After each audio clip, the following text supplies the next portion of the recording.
নমস্কার, শুভ সকাল সবাইকে। কালকে রাত্রে একটু দেরি করে ঘুমিয়েছি, অনেক 6টা বাজে প্রায় ঘুম থেকে উঠে গেলাম।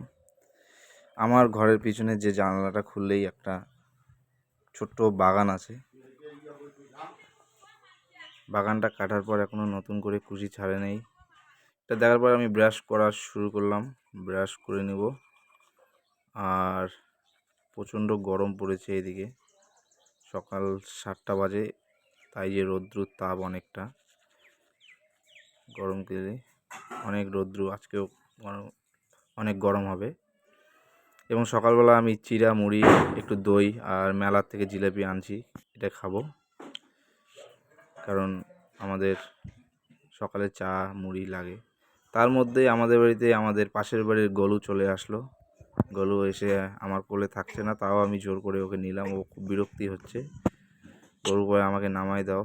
জমিতে গেছিলাম আমি, জমিতে গিয়ে দেখি একটা সাপ বেরিয়েছে।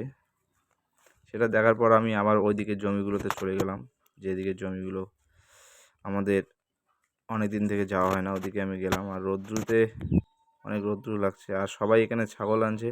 তো ভিডিওটা কেমন লাগলো অবশ্যই জানাবেন।